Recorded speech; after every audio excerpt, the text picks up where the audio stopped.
आप सभी का स्वागत है। और ईशावास्य उपनिषद पर हमारा जो व्याख्यान है वो निरंतर पिछली श्रृंखला पिछले सत्र में भी हमने ईशावास्य पर बात की थी। 1 से लेकर 8 श्लोक तक हमने उसकी व्याख्या की थी और आज हम 9वें श्लोक से आगे की बात करेंगे। ईशावास्य उपनिषद, जैसा मैंने पिछले सत्र में बताया कि महत्वपूर्ण ज्ञान की बात करता है और प्रथम श्लोक में ही ये सारी व्याख्या करता है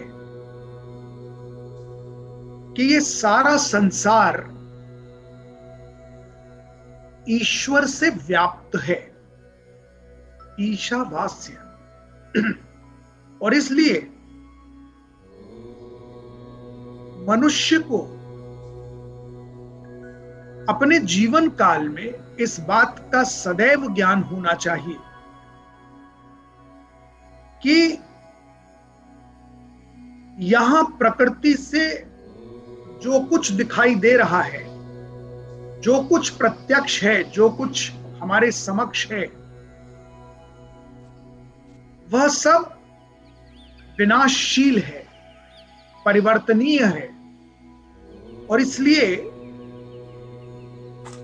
उस पर अपनी आसक्ति बहुत अधिक नहीं रखनी चाहिए, क्योंकि ये सब कुछ बड़ा टेम्परेरी है। और यही ज्ञान की बात से ईशावास्य उपनिषद आगे बढ़ता हुआ हमें यह भी बताता है, जो हमने पिछले सत्र में जिसकी चर्चा की थी, कि अनेज देकम मनसो जवीयो, कि परम ब्रह्म परमेश्वर एक स्थान पर स्थिर होते हुए भी मन से भी अधिक तीव्र गति से चलायमान है। उसकी गति मन से भी अधिक है। और हमने यह भी देखा पिछले सत्र में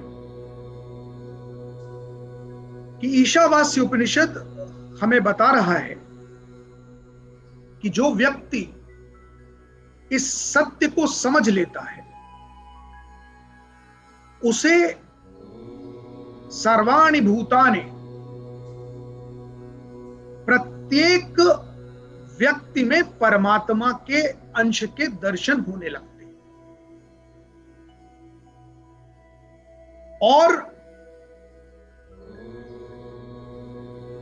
उसकी दृष्टिकोण ही ऐसा बन जाता है कि वह प्रत्येक वस्तु, प्रत्येक व्यक्ति, प्रत्येक चीज जिसमें प्राण है उसमें परम ब्रह्म के दर्शन करता है। इसलिए उसे किसी से भी घृणा नहीं होती,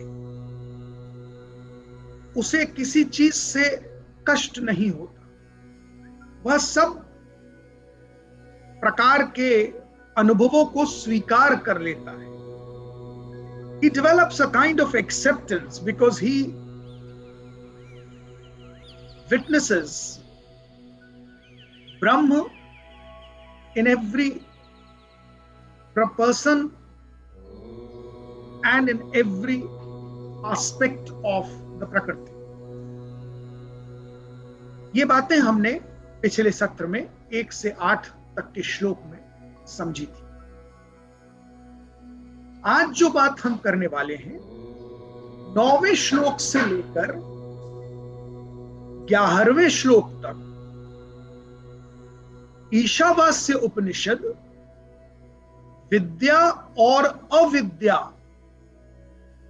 इन दो चीजों को परिभाषित भी करता है और इनका विश्लेषण भी करता है। तो पहले यह समझना जरूरी है कि ये विद्या और अविद्या है क्या, क्योंकि जब ये बात समझेंगे तब इसके आगे की व्याख्या समझेंगे। बात असल में ऐसी है कि 9वां श्लोक इस बात को हमें एक तरह से इंडिकेट कर रहा है कि अंधम तम तमः प्रविशन्ति, अंधम तमः प्रविशन्ति, ये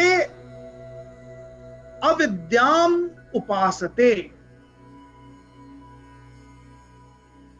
आप देखिए, एक तरह का इंडिकेशन मिल रहा है 9वें श्लोक में, और यदि एक व्यक्ति समझना चाहे तो एक तरह की वार्निंग भी है कि अविद्या के उपासक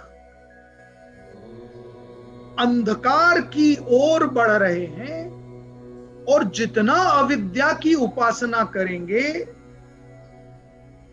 उतना ही अंधकार में प्रवेश करते जाएंगे।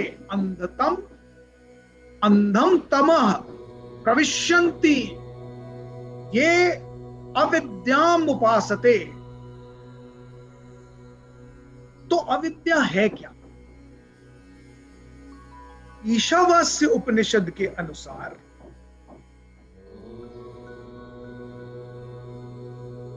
ऐसा ज्ञान जो विनाशशील है, ऐसा ज्ञान जिसकी लिमिटेशंस हैं, जिसकी सीमाएं हैं, जिसको परिभाषित करके आप बता सकते हैं कि इसकी ड्यूरेशन, इसका पीरियड बड़ा लिमिटेड है, ऐसा ज्ञान जो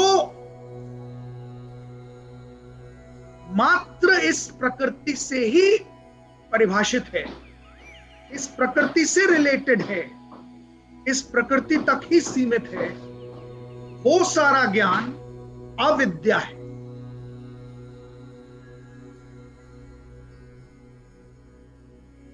और जो ज्ञान दिखाई पड़ने वाली इस प्रकृति से परे है, the knowledge which goes beyond what you can witness or monitor through your physical eyes, the knowledge which is permanent, the knowledge which is indestructible, the knowledge which can never be removed or demolished or destructed. Indestructible knowledge is Vidya. Please understand the distinction. A very fine-tuned distinction being given by Ishavasya Upanishad. So that means when the 9th shlok of Ishavasya Upanishad sounds as if it's sounding a warning to all of us. Andham tamah pravishyanti ye avidyam upasate. But the truth is that if you apply your mind and see around you, or to yourself as well. यही तो हम सब कर रहे हैं. हमारा सारा ज्ञान बेसिकली अविद्या का ज्ञान है. हम जो कुछ अर्जित कर रहे हैं वो सब प्रकृति तक ही लिमिटेड है, उसके बियॉन्ड नहीं है. आप अपने चारों तरफ देखिए और स्वयं को भी देखिए, आकलन कीजिए, आत्मविश्लेषण कीजिए. हम किस ज्ञान को अर्जित करते हैं? या हमारी सारी एजुकेशन स्कूल कॉलेज से लेकर इवन जो आज साइंस की नॉलेज है वो सारी इस प्रकृति से रिलेटेड ही है.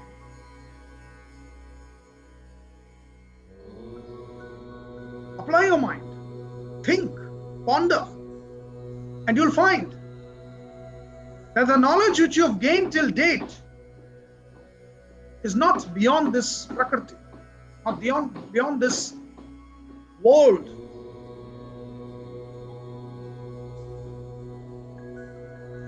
Now, when I say prakriti, I include universe. And when I say universe, that includes the entire space science as well. Because all that is part of the Prakriti. What can be temporary, even today with the advent of space science, we know that all the graha, upagraha change their position constantly. And we've seen that by those studies of meteoroids कि ग्रह उपग्रह टूटते भी हैं, टकराते भी हैं, गिरते भी हैं. धूमकेतु गिरता है. ये सब कुछ टेम्पररी फेज है एंड कॉन्स्टेंटली चेंजिंग फेज है. Nothing is permanent in this प्रकृति. नथिंग इज constant, nothing is sanatan. And the knowledge which is sanatan, which is nirantar, which is permanent, which is indestructible, cannot change. That is the knowledge of Param Brahma. The knowledge of Brahma is constant, is permanent. It does not change. It had not changed earlier. It has been constant since the time immemorial. And certain things, certain facts never change. And the knowledge of aparivartaniya jnana is vidya, as per the definition of Ishavasya Upanishad. So one has to first understand the difference between avidya and vidya. Then only you would be able to understand the message of the shlok and the mantra which we are talking about.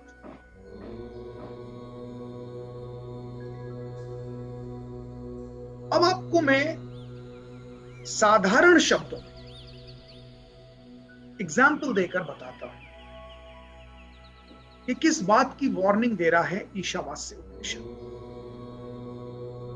जब वो कहता है कि अंधम तमः प्रविश्यन्ति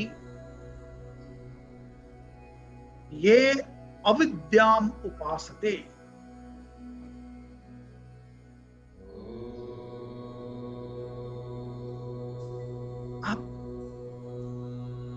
इस बात को समझिए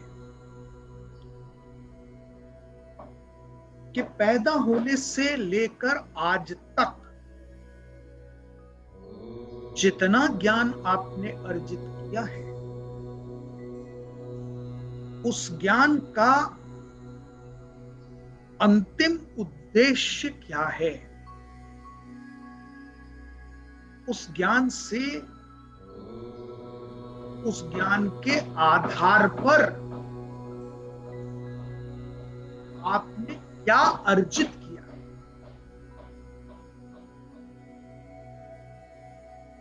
तो आप पाएंगे कि चाहे जो ज्ञान आपने आज तक स्कूल से लेकर कॉलेज, यूनिवर्सिटी, स्पेशलाइज्ड कोर्सेज, जो कुछ भी किया हो, उस ज्ञान से आप सिर्फ और सिर्फ मटेरियलिस्टिक अचीवमेंट्स ही कर सकते हैं। धनोपार्जन कर सकते हैं, वेल्थ जनरेट कर सकते हैं,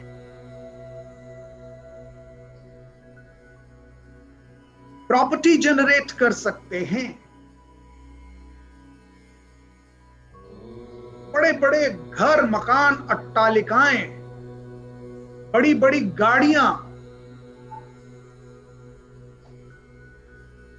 साजो सामान, सुविधाओं के अंबार लगा सकते हैं। अपने इस ज्ञान के आधार पर यश, कीर्ति अर्जित कर सकते हैं, नाम कमा सकते हैं, शोहरत ले सकते हैं, और आप जो कुछ सोच सकते हैं, जो मैं बता रहा हूं उसमें और ऐड कीजिए, जहां तक आपकी कल्पना शक्ति जा सकती। आप विचार कीजिए कि जो कुछ आपका आज तक का अर्जित ज्ञान है, वो आपको क्या दिला सकता है। तो आप भौचक रह जाएंगे ये जानकर, आश्चर्यचकित रह जाएंगे ये जानकर, क्योंकि जो आज तक आपने सोचा ही नहीं, जिस पर आपने विचार ही नहीं किया,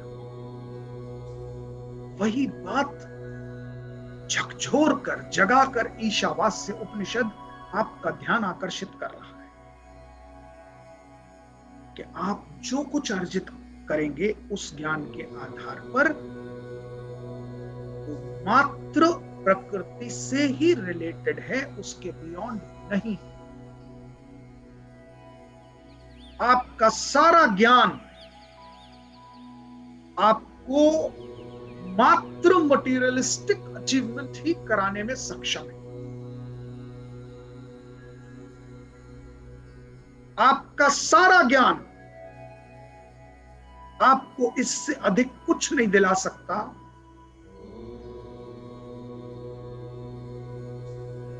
जो मात्र टेम्पररी है, जो एवर चेंजिंग है, जो पल प्रतिपल बदल रहा है, और सर्वोपरि जो विनाशशील है।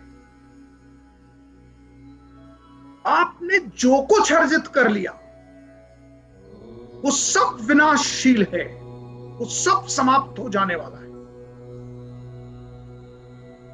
मैं आपको उदाहरण देता हूं। मान लीजिए स्कूल से लेकर आज तक की जितनी शिक्षा ग्रहण की है, उसके आधार पर जो भी ज्ञान अर्जित किया है, उस ज्ञान के आधार पर, उस शिक्षा के आधार पर, उस एजुकेशन के आधार पर आपने बहुत सारा धनोपार्जन कर लिया। उस धन का उपयोग करके आपने एक बहुत बड़ा सा अच्छा सुंदर घर बना लिया, एक बड़ी सुंदर सी गाड़ी खरीद ली, बहुत सारे सुख सुविधाओं के सामान से अपने घर को सुसज्जित कर लिया। आपके इस गुण को देखते हुए कि आप बड़े कुशल व्यक्ति हैं, अच्छे शिक्षा की वजह से आप धनोपार्जन के योग्य हो गए हैं, आपका विवाह भी बड़ी अच्छी जगह हो गया, विवाह के पश्चात बहुत अच्छे बच्चे उत्पन्न हो गए, तो आपके पास सुख सुविधा के सारे साधन आपने उत्पन्न कर लिए उसी ज्ञान के आधार पर जो आपने अपनी पाठशाला से लेकर विश्वविद्यालय तक ज्ञान अर्जित किया था। पर अब मैं आपसे पूछता हूं कि आत्मनिरीक्षण कीजिए, ask yourself, do little introspection कि ये जितनी चीजें मैंने आपको गिनाई, जो आपने उस शिक्षा, उस ज्ञान के आधार पर अर्जित की, क्या इनमें से एक भी चीज परमानेंट है? क्या एक भी चीज इनडिस्ट्रक्टिबल है? अरे आपसे पहले, आपसे कहीं ज्यादा मल्टीप्लिकेशन करने से अधिक संपत्तियां राजाओं, महाराजाओं, सम्राटों ने अर्जित की, चक्रवर्ती सम्राट तक हो, और आज हम उनके द्वारा निर्मित महलों के खंडहर देखते हैं, क्योंकि जो कुछ अर्जित किया सब विनाशशील था।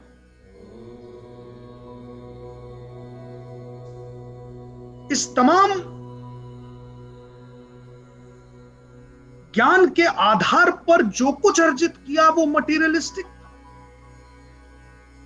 बहुत खूबसूरत रानियों से विवाह किया, पुत्रों को जन्म दिया, वे सब नष्ट हो गए, कहां चले गए? आप विचार कर लीजिए, गिने चुने राजाओं और सम्राटों को इतिहास याद करता है, और वो सिर्फ इसलिए कि उन्होंने कुछ ऐसे कर्म किए जो संपत्ति अर्जित से भिन्न थे। उन कर्मों को याद किया जाता है, उन विचारों को जिन्होंने जो उन्होंने प्रतिपादित किए उन्हें याद किया जाता है। उनकी संपत्ति को कोई कहां उसकी कीमत है? आज कितना भी बड़ा महल किसी के पास हो, उसकी कीमत क्या है? सब नष्ट हो गया। तो जिन्होंने इस बात को समझा कि ये सब कुछ तो ज्ञान विनाशशील है, ये अविद्या है, मुझे तो विद्या का अध्ययन करना है, इस अंधकार से बाहर निकलना है, जिस व्यक्ति ने यह समझा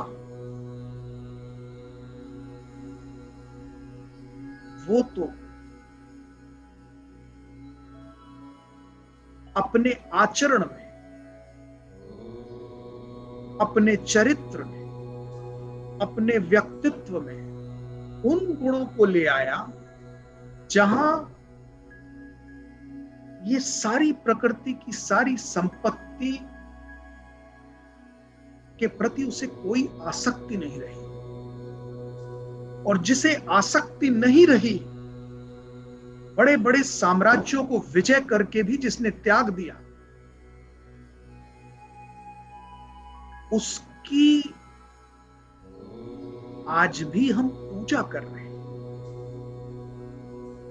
और पूजा इसलिए कर रहे हैं क्योंकि उसने त्याग दिया, इसलिए नहीं कर रहे हैं कि उसने क्या क्या अर्जित किया, क्योंकि जिसने त्याग दिया, जिसने इस बात को समझ लिया कि ये सब अविद्या है, वह तो राम हो गया। उसने न सिर्फ अपने पिता का राज्य त्यागा, बल्कि जिन राज्यों पर विजय प्राप्त की उस किष्किंधा को भी त्याग दिया, उस लंका को भी त्याग दिया। उसने हक नहीं जमाया, अपने लिए नहीं रख लिया, प्रकृति के उस आसक्ति में नहीं फंसे तो राम हो गए, और राम हो गए तो चिरकाल तक पूजित हो गए। राम से कई गुना अधिक संपत्तियों वाले राजे महाराजों की कहानियां आपने सुनी होंगी, उनके महलों किलों के खंडहर आप देखते हैं, पर उनकी मूर्ति लगाकर मंदिर में बैठाते नहीं है, उनकी पूजा अर्चना आरती नहीं करते। जिन्होंने आतताइयों का अंत किया, अपने ही मामा कंस का वध किया, किंतु राज्य नहीं हड़प लिया। राजा अपने नाना को बना दिया, जो कंस के पिता थे, राजा उग्रसेन, कि यह आपका राज्य था, आपके बेटे ने आपको पदच्युत करके राज्य हड़प लिया था, ये राज्य वापस आपका, त्याग दिया। वो गौतम जो अधिकारी था एक राज्य का, उत्तराधिकार में राज्य मिलने वाला था, त्याग दिया, तो गौतम बुद्ध हो गया। बात को समझिए, ईशावास्य उपनिषद कहां ले जा रहा है। ये बड़े छोटे छोटे श्लोक हैं, 2-2 लाइन के मंत्र हैं, पर जीवन की बहुत बड़ी एक शिक्षा इनके पीछे छिपी है। और इसीलिए मैंने प्रथम सत्र में मात्र ईशावास्य उपनिषद का शाब्दिक अर्थ आपको बताया, एक इंट्रोडक्शन था। लेकिन अगर हम मात्र शाब्दिक अर्थ तक सीमित रहें तो उसके गूढ़ अर्थ को कभी समझ नहीं सके, क्योंकि ये तो तय है ना कि ये सदियों से अगर ज्ञान के भंडार कहे जाते हैं तो इन उपनिषदों के ज्ञान इतना थोथला, इतना शैलो तो नहीं है जो शाब्दिक अर्थों से 18 श्लोक पढ़ के आप समझें कि अरे इसमें क्या है। अगर ये इतने वर्षों से, इतने सदियों से चला रहा, नहीं, इसके अंदर बड़ा गूढ़ अर्थ है, और इतना गूढ़ है जिससे सदियों से बड़े बड़े ज्ञानी मनीषी चमत्कृत रहे। इसलिए हर एक श्लोक की गूढ़ मीमांसा आवश्यक है, उसे समझना जरूरी है, उसके मैसेज को आत्मसात करना जरूरी है। जैसे मैं कहता हूं, हमारी सबसे बड़ी कमजोरी ये है, हमारी मुश्किल ये है कि हम राम को आराध्य तो मानते हैं पर आदर्श नहीं बन पाए। हम अपने जीवन में उन आदर्शों, उन मूल्यों को आत्मसात नहीं कर पाए, उनको अपने आचरण में उतार नहीं पाए। हम मात्र उनको आराध्य मानकर मंदिर में स्थापित करके कुछ रिचुअल्स करने तक ही सीमित रहे। हम आरती उतारते, माला जपते, भजन गा लेते, किंतु उसका कोई परिणाम हम तक नहीं पहुंचता। उसका कारण यह है कि हम उन मूल्यों को, उन आदर्शों को आत्मसात नहीं, अपने जीवन में, अपने चरित्र में उतारते नहीं। हम अपना आचरण वैसा नहीं करते जैसा राम का है। और on a lighter note, let me also confess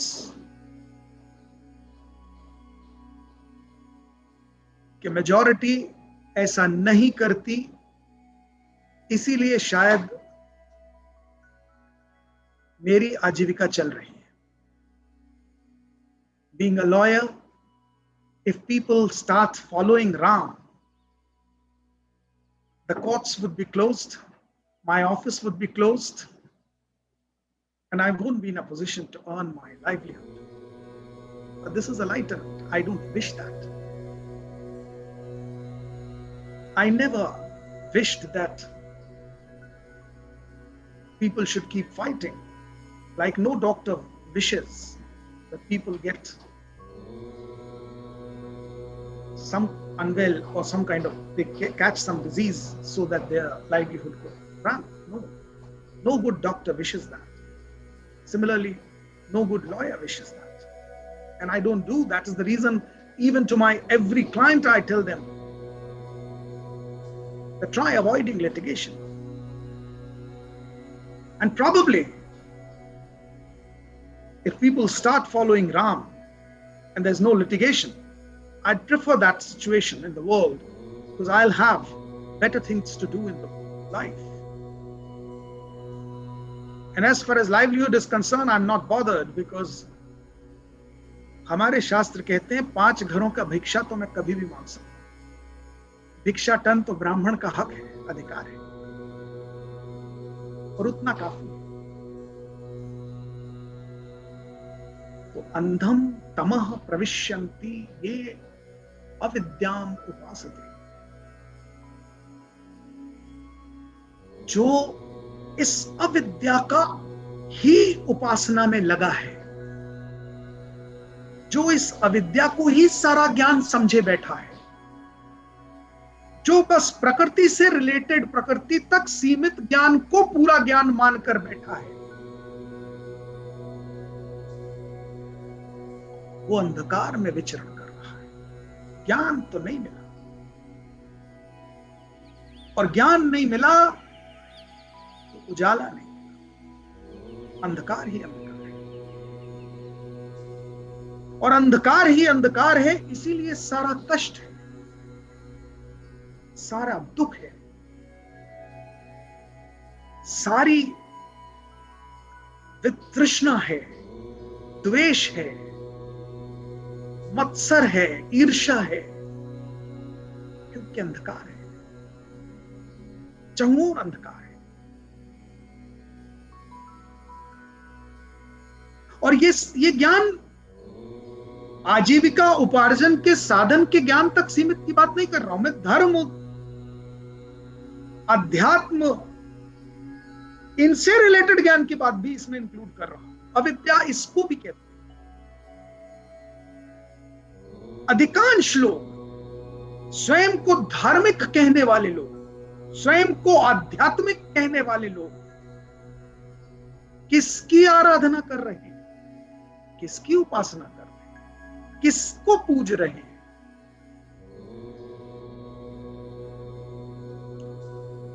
और पूजा करते समय, प्रार्थना के समय क्या प्रार्थना कर रहे हैं, क्या अर्जित करना चाह रहे हैं? भगवान के सामने खड़े होकर, हाथ जोड़कर अधिकांश लोग समृद्धि मांग रहे हैं, सुख मांग रहे हैं, आरोग्य मांग रहे हैं, आयु मांग रहे हैं, स्वयं की, अपने बच्चों की खुशहाली मांग रहे हैं। सब मिलेगा यदि आपकी भावना सच्ची है, तो जरूर मिलेगा। आपकी प्रार्थनाओं में बल है तो प्रार्थनाएं फलीभूत हो, आरोग्य मिलेगा, आयु मिलेगी, धन संपत्ति, खुशहाली, यश, कीर्ति सब मिलेगा। किंतु ये ईशावास्य उपनिषद समझाता है, यही वार्न कर रहा है कि अरे मांग भी रहे हो तो क्या, सब कुछ विनाशील, ये सब मिल भी गया तो क्या, तो नष्ट हो जाने वाला है।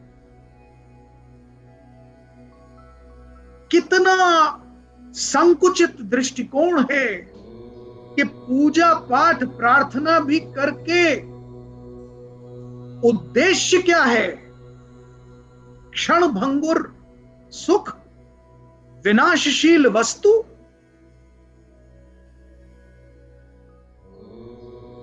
क्यों? क्योंकि ये सब कुछ अविद्या जनित है। Our mind is clouded by the avidya which drives us towards achieving something which is so temporary. We can't even think beyond it. अधिक से अधिक आप क्या मांग लेंगे कि मैं राजा बन जाऊं, वर्तमान समय में मैं कहीं का प्रधानमंत्री बन जाऊं, मुख्यमंत्री बन जाऊं, गवर्नर बन जाऊं।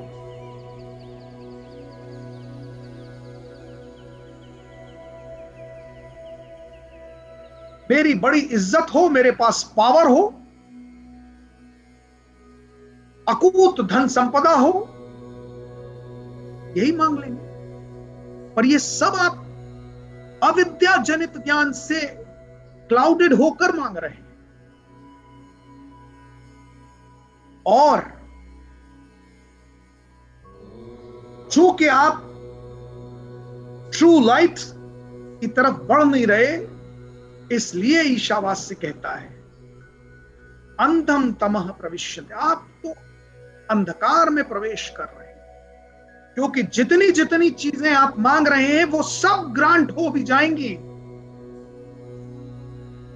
तो आपका हृदय आशंकाओं से भर जाएगा कि अब ये कहीं छिन न जाए, अब ये कहीं चोरी न हो जाए, अब ये कहीं विनाश न हो जाए, कहीं आग में जल न जाए, कहीं पानी में डूब न जाए।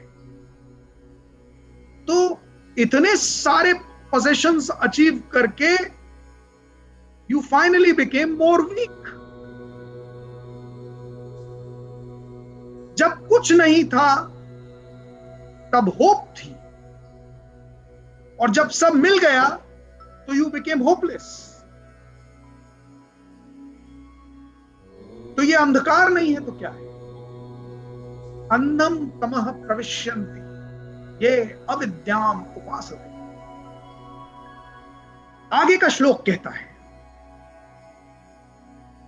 ततो भूय एवते तमो, उससे भी अधिक तम, तमस से ग्रस्त वो व्यक्ति यहु विद्यायाम रताहा, अर्थात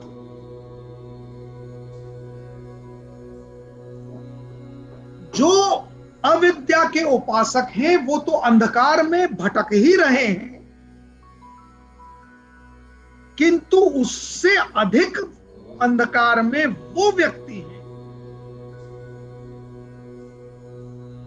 जो विद्या के उपासक होने का ढोंग कर रहे हैं।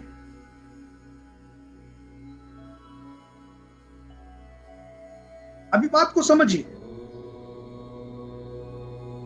और देखिए, घोर कलयुग आज आया है।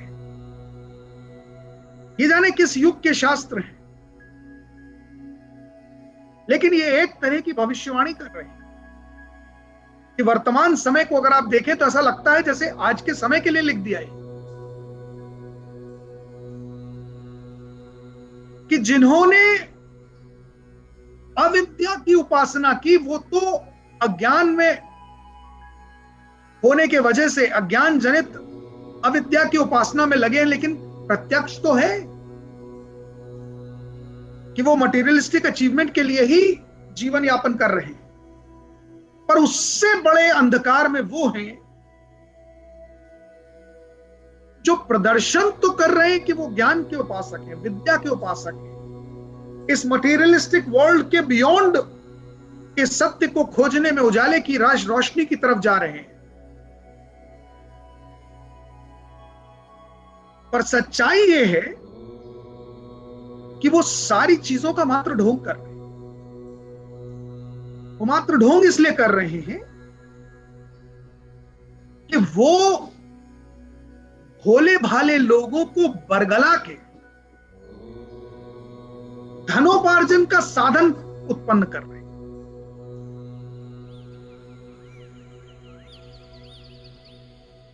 ज्ञान की बात का ढोंग करके, यूं प्रदर्शित करके कि जैसे सबसे बड़े ज्ञानी वही है, और वो तो ज्ञान के उपासक है, और उस ज्ञान के आधार पर धनोपार्जन कर रहे हैं, इस प्रकृति में संपत्तियों का उत्पादन कर रहे हैं, अकूत धन उपार्जन, संपत्तियां बना रहे हैं। On the basis of that पराशक्ति, पराभक्ति, उसका प्रदर्शन करके भौतिक संपत्तियों को का संकलन कर रहे हैं। वो जो अविद्या के उपासक हैं उनसे भी अधिक अंधकार में हैं, क्योंकि वो उससे भी अधिक तमस में है, तामसिक है, उससे भी अधिक भ्रष्ट बुद्धि। ये बात समझिए और चारों तरफ देखिए।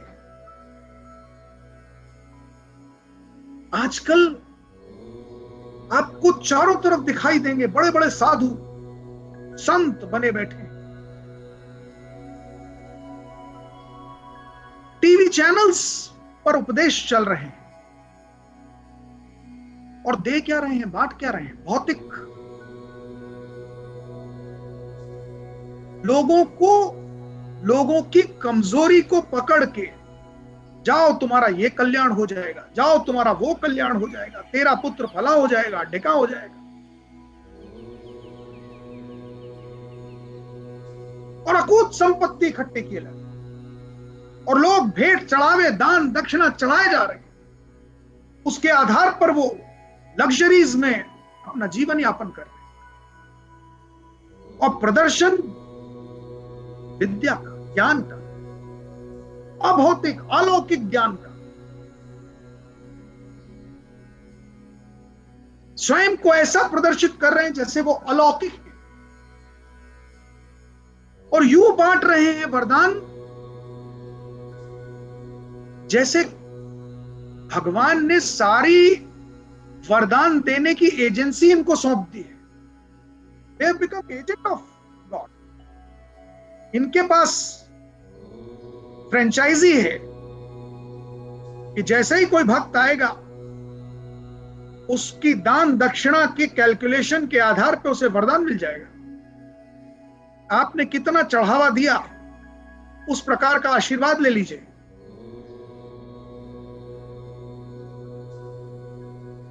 ये आज चारों तरफ आपके हो रहा है, पर सदियों पहले इसकी घोषणा ईशावास्य उपनिषद में आपको सचेत करने के लिए, जागृत करने के लिए कर दी। ये आप पर है कि इस ज्ञान का आप उपयोग करें या ना करें।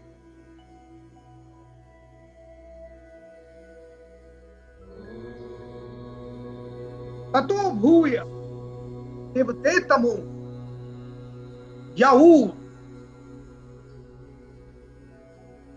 अर्थात ततो भूय, उनसे भी अधिक, जो अविद्या के उपासक हैं उनसे भी अधिक, ततो भूय। ये इसलिए कि विद्या की उपासना मात्र प्रदर्शन न रह जाए, ढोंग न बन जाए। विद्या की उपासना के लिए आवश्यक है कि पहले अपने चरित्र में उन गुणों को उत्पन्न कीजिए जिन गुणों ने अयोध्या के राजकुमार को राम बनाया, जिन गुणों ने मथुरा के कारावास में जन्म हुए बच्चे को कृष्ण बनाया, जिन गुणों ने गौतम को बुद्ध बनाया। ये आवश्यक है कि पहले वो गुण उत्पन्न हो, वो दृष्टिकोण उत्पन्न हो, वो अनासक्ति उत्पन्न हो। अनासक्ति होगी तो विद्या का प्रदर्शन नहीं होगा। विद्या के प्रदर्शन के आधार पर धनोपार्जन का साधन नहीं होगा।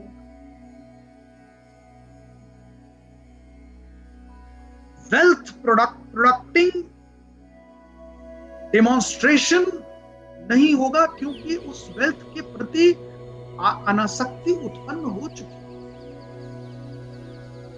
वेल्थ के लिए लिटिगेशंस नहीं होंगे।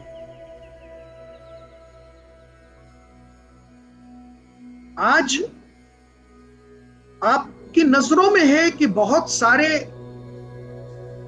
संत महात्माओं की अकूत संपत्ति कोर्ट्स में लिटिगेशन का पार्ट है। Why are they litigating? अगर अनासक्ति है तो एक सब भौतिक संपत्ति तो विनाशशील है। अर्थात विद्या की उपासक तो नहीं बन पाए। ततो भूय तम युग, उससे भी अधिक अंधकार में। और देखिए आगे ये बात बताई जा रही है कि विद्या की उपासना और अविद्या की उपासना दोनों के फल भिन्न हैं। ऐसा ज्ञानी जन विचक्षरे व्याख्या करके बताते हुए आए हैं।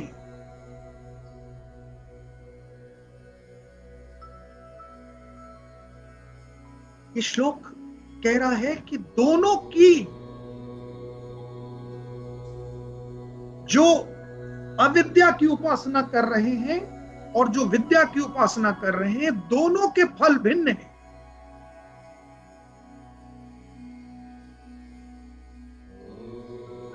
और चूंकि ये फल भिन्न है,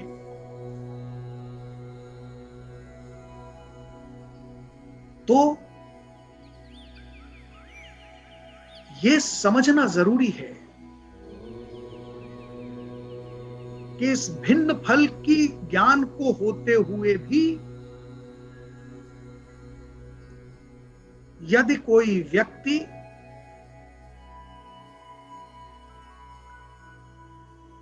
विद्या की उपासना नहीं करता,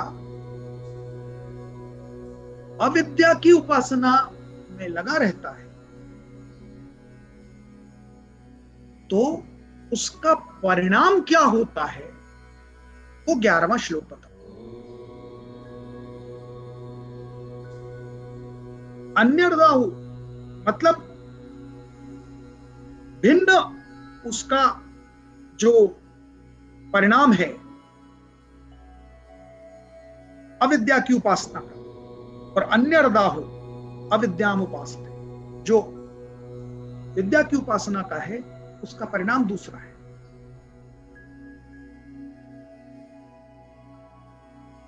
तो परिणाम क्या है? अविद्या की उपासना का अंत मृत्यु के पार ले जाना है। ये अविद्या के आधार पर अर्जित सारी संपदा, सारा ज्ञान, सारी यश, कीर्ति, धन, संपत्ति मृत्यु पर्यंत है।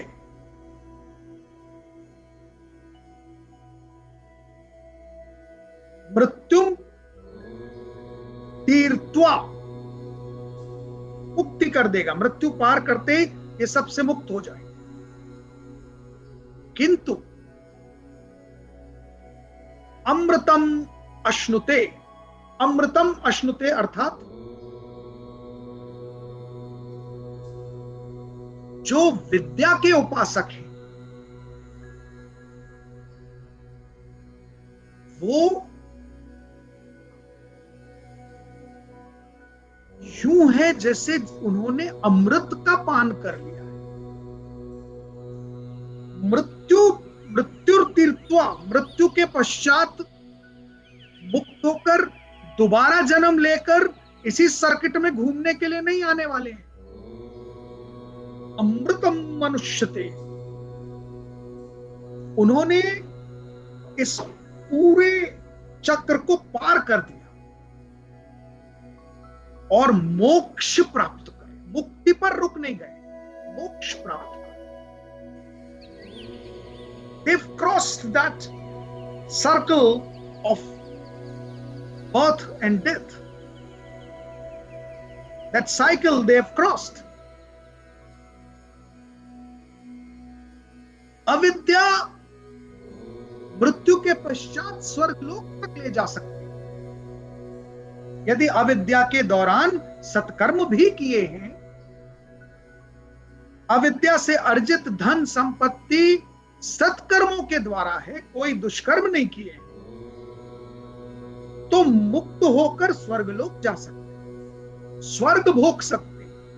किंतु स्वर्ग भोगेंगे तब तक जब तक पुण्य कर्मों की बैलेंस शीट समाप्त नहीं हो जाती, सत्कर्मों की बैलेंस शीट एग्जॉस्ट नहीं हो जाती। और जब एग्जॉस्ट हो जाएगी तब पुनः मृत्युलोक में जन्म लेकर फिर उसी साइकिल में आ जाएगी। मृत्यु तीर्थवा, मृत्यु को प्राप्त होकर मुक्त हुए मात्र, किंतु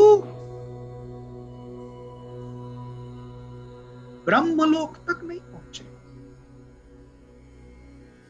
वैकुंठ नहीं पहुंचे, सदगति प्राप्त नहीं। तो स्वर्गलोक यदि अंतिम उद्देश्य है तो अविद्या के उपासक सत्कर्मों के द्वारा हो सकता है स्वर्गलोक को प्राप्त हो जाए, किंतु विद्या के उपासक ज्ञानी जन स्वर्गलोक तक संकुचित नहीं रहना चाहते। वो तो इस बर्थ एंड डेथ की साइकिल से मोक्ष प्राप्त करना चाहते। They want to get rid of this, and they want their ultimate destination is Brahmalok, Vaikuntha, which is far superior than the Swargalok, because Swargalok is also temporary. हमारे ही शास्त्र बताते हैं कि स्वर्ग का राजा Indra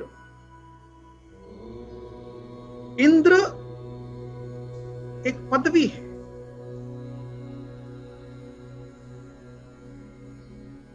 Indra is a designation, और उसका भी एक पीरियड है। इंद्र की पदवी पर बैठा, स्वर्ग के राज सिंहासन पर बैठा राजा इंद्र है, किंतु व्यक्ति वही सेम नहीं है, वही देवता नहीं है, काल के अनुसार बदल रहा है।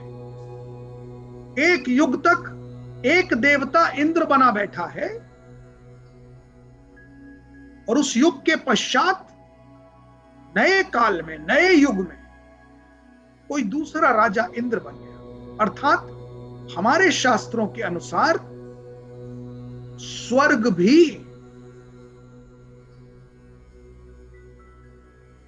परमानेंट नहीं। इसीलिए आप देखिए, स्वर्ग की जो कल्पनाएं हैं वो भी सारी प्रकृति जनित है। स्वर्ग की परिकल्पना क्या बताई जाती है? जो कुछ प्रकृति जनित सुख का परिभाषा आप मानते हैं, वही सब स्वर्ग की परिभाषाएं बताई जाती है। कि स्वर्ग है तो अप्सराएं हैं, नाच रही हैं, सोमरस का पान किया जा सकता है, सोने के सिंहासन पर सो जाइए, 56 भोजन आपके कहते ही आपके सामने प्रस्तुत है, चारों ओर फूलों की बगिया है, सुगंधित वातावरण है। ये सारी चीजें क्या हैं? प्राकृतिक हैं। अविद्या की उपासना करके धरती पर ही स्वर्ग बना लीजिए। जितनी बातें मैंने बताई ये सब आप यहीं उपस्थित कर लीजिए, फूलों की बगिया बना लीजिए, खूब चाहे जो कुछ मदिरा पान करना है कर लीजिए, डांस बार में चले जाइए, अप्सराएं नाच रही हैं। आपकी क्षमता हो 56 भोजन खा लीजिए, सोने की थाली में खा लीजिए, सोने के झूले में झूल लीजिए। ये सारी तो प्राकृतिक सुख की परिभाषाएं हैं जो स्वर्ग की परिभाषाओं बना दी गई। यानी स्वर्ग में ऐसा क्या है जो इस धरती पर एक मनुष्य उत्पन्न नहीं कर सकता?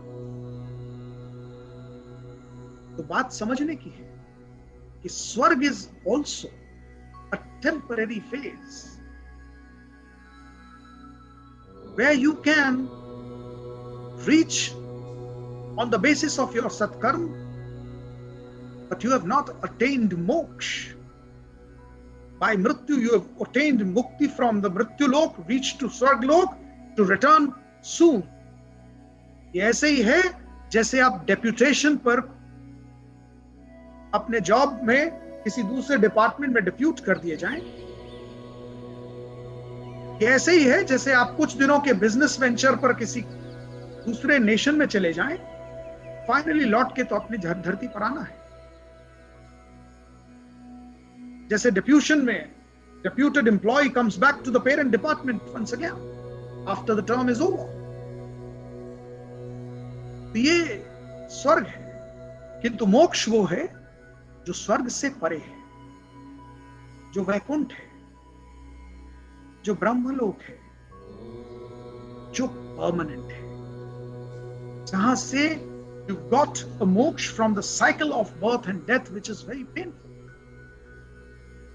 You see, neither the birth is without pain, nor the death. It's all very painful process. And that's the reason you cry when you're born. And you keep crying at the time of your death. Nobody departs happily. It's all very painful. But during this period of birth and death, nobody realizes that why to become a victim of this process again and again of birth and death and birth and death. Nobody wants to die. Although all this is illusion, everybody enjoys this illusion. One wants to continue to have this illusion, and then there are very few, chosen few, who want to get rid of this, who want to depart, who want to attain moksha, and that is where Ishavasya enlightens you. In the 11th shloka, that till you have been born on this earth, till you are living on this earth, create a balance. अविद्या और विद्या दोनों की उपासना balance रूप में करते चलिए, तो ये जीवन भी सुखमय और अंतिम उद्देश्य मोक्ष भी प्राप्त हो जाएगा। You've got to create a balance, क्योंकि जब तक इस इल्यूजन में है, जब तक इस माया के प्रभाव में है,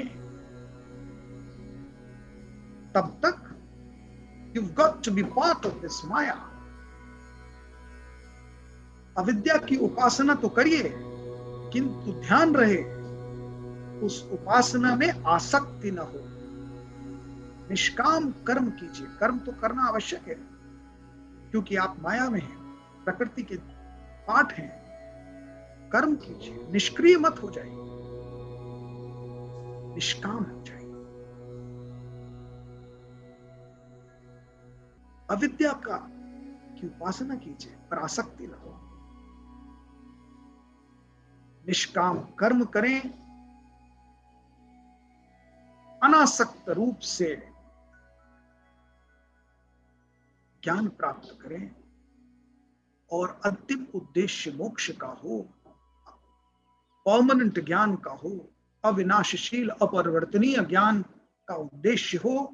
यही ईशावास्य उपनिषद विद्या और अविद्या के बीच आपको दोनों की परिभाषाएं समझाते हुए, दोनों की लिमिटेशंस बताते हुए अंत तो गत्वा ये ज्ञान देता है, create a balance, but your focus should be on vidya. एकाग्रता विद्या पर हो, अविद्या अनासक्ति निष्काम भाव से जब तक प्रकृति जनित कार्य में लिप्त है तब तक कीजिए। उस उपासना में भी वो अनासक्ति हो कि हे परम ब्रह्म, ये मात्र एक प्रकृति जनक कार्य है, निष्काम भाव से मैं कर रहा हूं, पर मेरा उद्देश्य आप तक पहुंचना ही है। ये विद्या और अविद्या का जो ज्ञान ईशावास्य उपनिषद हमें देता है, मुझे आशा है कि आज के सत्र में आपने इस भावार्थ को समझा होगा। अगले सत्र में हम संभूति और असंभूति इस पर विवेचना करेंगे, और कितनी अद्भुत और कितनी विलक्षण ज्ञान की बात ईशावास्य उपनिषद कर रहा है। आप उस ज्ञान को पाकर अचंभित होंगे, एक प्रकार का आह्लाद उत्पन्न होगा, और मन, बुद्धि, अंतःकरण असीम शांति की प्राप्त होगी। आशा है आपको आज का सत्र आनंदमय लगा होगा। बहुत बहुत धन्यवाद। आप सबको प्रणाम।